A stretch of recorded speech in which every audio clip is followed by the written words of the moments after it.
Steve, when companies don't get their data management piece right, it can have catastrophic effects on their business, can't it, in multiple ways? And what about an example then where perhaps bad raw data has caused a commercial loss or has had a detrimental impact on an organisation?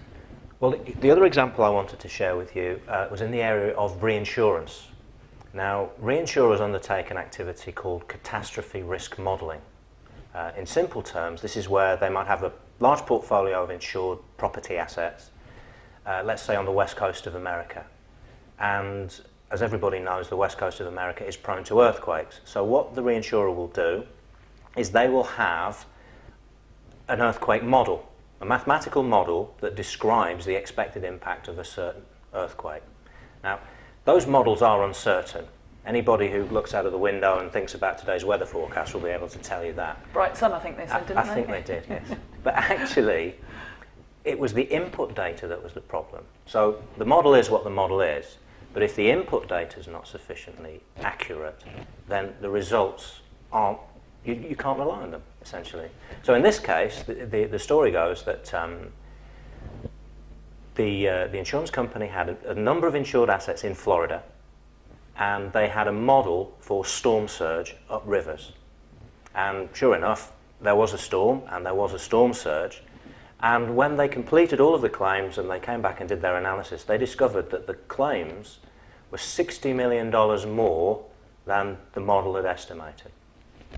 So obviously there were questions asked, they did a root cause analysis, and it came back to the fact that certain properties that they had insured had been codified in their database as being hotels, riverside, concrete construction. And when the model was applied to that, there would be 30% damage with a certain impact. It turned out they weren't hotels at all, they were floating casinos. They were converted riverboats with casinos on them, and they were completely written off by the storm surge, and so obviously the claim was significantly in excess of what was expected, purely because the data described one situation, whereas the reality was something different. I mean, if that company had brought Phusis in before this terrible catastrophe happened, what sort of measures would you have advised them to take in order to potentially avoid a situation like that occurring? Well, I think this demonstrates why it's so critical that the business own the content.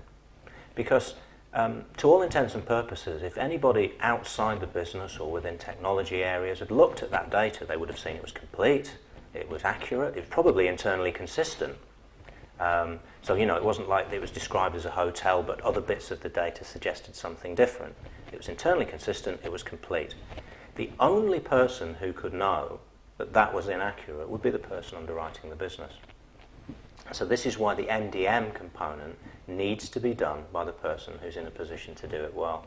Now that can be quite a big change, you know, because you might not currently see underwriters performing that degree of governance on data capture. But as we can see, when you fold that through the CAT model and you see where it gets to, it can multiply up to be really significant. So I really do feel it's a very good example that proves the point that it's about business now taking ownership of the content back and making sure that it's fit for purpose. In that case, they needed more accuracy, more reality. They're really very sobering examples of when something goes wrong, it can go very, very wrong indeed. If you found Steve's wise words a good wake-up call and a challenge to check the accuracy and the meaningfulness of the data that you hold, and you've maybe got a nagging feeling that it's not all it needs to be, then you might also want to sign up for the rest of the series, and you can do that just by pressing the button on your screen. If you also have any questions or thoughts or perhaps a comment that you'd like to share with Steve, you'll find all the contact details here.